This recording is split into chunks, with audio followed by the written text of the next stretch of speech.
I don't have a say in the matter. It was a network decision. And she's like, yeah, that was so inappropriate. I don't agree with that decision. I don't think Stassi should have gotten fired. This is what Lisa says today. But Stassi is now, she's going to be on Vanderpump Villa because it's part of her contract with Hulu, which is helping Lisa. And Stassi has her own show now coming to Hulu. Was not straight up Stassi, but something like that. Something Stassi and Friends, I think it's called. It's literally her husband, her friends, and her kids. It'll be a whole group of characters. Her own show, which is not on Bravo. It's on Hulu. She's has another book that sold out. She did another tour.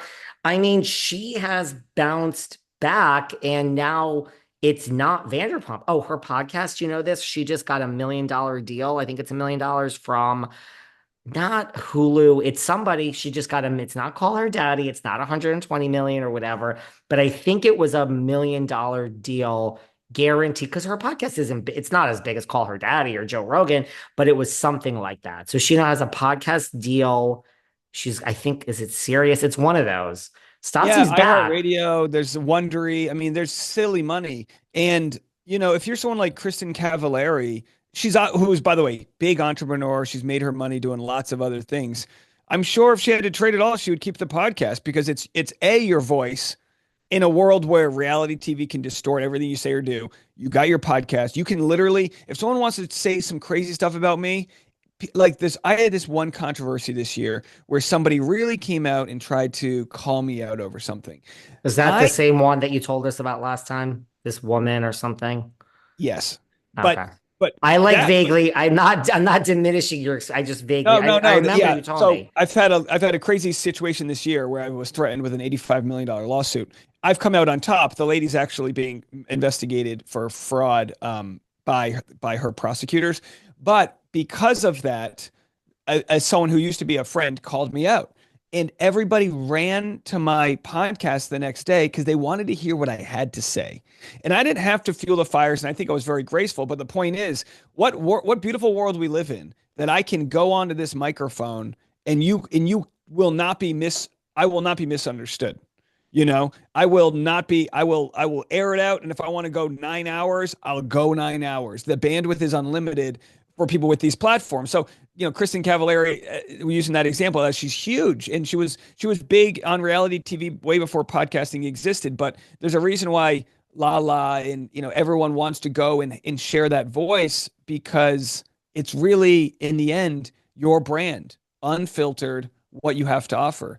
And obviously audiences relate to that. You want to watch Vanderpump, but then you want to hear them talk about the gossip afterwards. And then shows like yours and mine. You want to hear what a normal person outside the show has to say. It's so weird because Kristen's is look for also Kristen left very cavalier on her own. Like I think if she really wanted to go back to do reality TV, I think she could have like 100. Like Paris Hilton said, because now I mean Paris and Nicole is back for 3 episodes. Paris and then she did the Paris getting married. Paris Hilton said, "You don't understand. Like I get an offer every single day to do some type of reality TV. Literally, I get one offer at least a day. I'm And sure if she needed the Cavalieri's money, and if she needed the money, she'd be there. It's beautiful. She can say no. It's beautiful. Same with Cavalieri. I mean, she has Uncommon James, which is like a real business. It's like a real for all like the Ramona Pinot Grigio and all these people that have a product that's like it's a bunch of wine that you slapped your name on. This isn't going to make you any money here. You know what I mean? Yeah, Skinny Girl's a different thing. It's a brand, but like Uncommon James is a real business and she has the books. But like Kristen was like, I would never really want to do reality TV again, ever. Like, why would I? Like, what is the you look at Lauren Conrad from The Hills. I mean, she truly says, I will never, ever, never. And I believe her. She's like a real brand. I mean, her business is a real thing.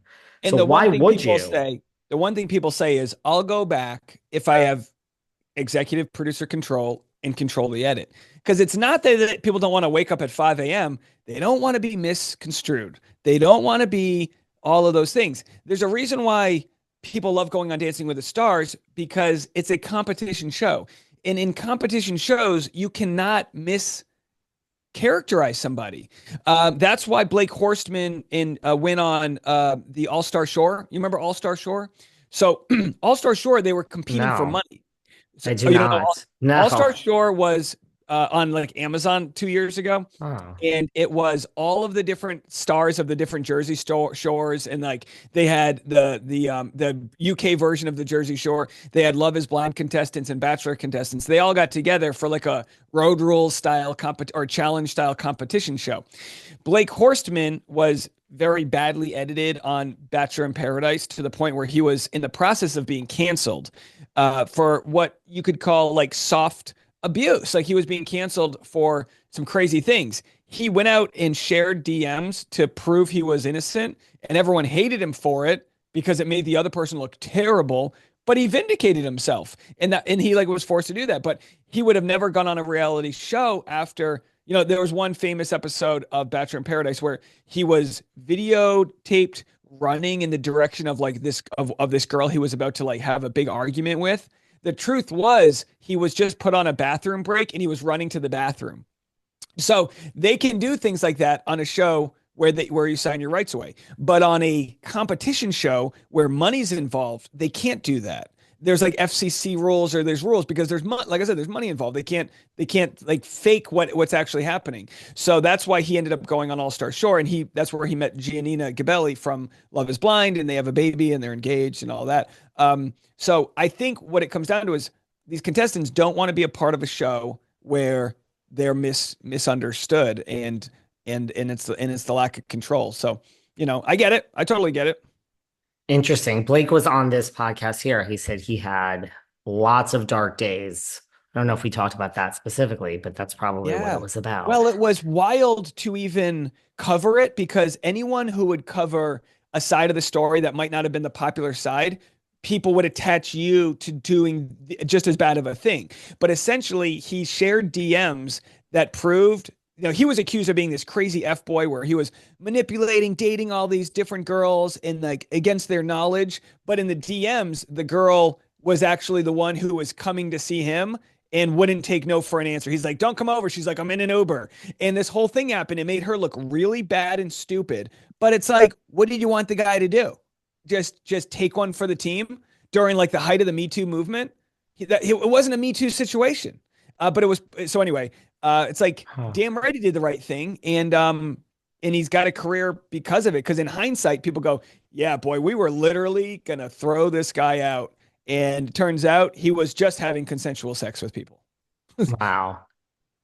Jersey Shore, by the way, I mean, that just turned 15. So, I mean, good for them. But the difference with them, too, is, first of all, I never knew that it was supposed to be different casts every year. I never knew that. Really interesting. Oh, that was just the idea. Well, we'll cast this group and, real world style. That makes sense now that you say it like that.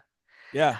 The difference with them is like they were, because I even had, I think, Dina on this podcast right around that time. There was going to be a whole new Jersey Shore. They wanted both of them. Like now we have Family Vacation, because they're all old and that's still going. And they were going to recast and have 20 somethings living in a shore house and call it Jersey Shore. I don't know, 2 Point Jersey Shore, because we have Family Vacation. They wanted both. MTV wanted both. Like, let's keep Snooki and JWoww, and this is all working. Family Vacation is still on. A friend the other day, she's like, it's still on. I'm like, it's still on. I don't watch it anymore.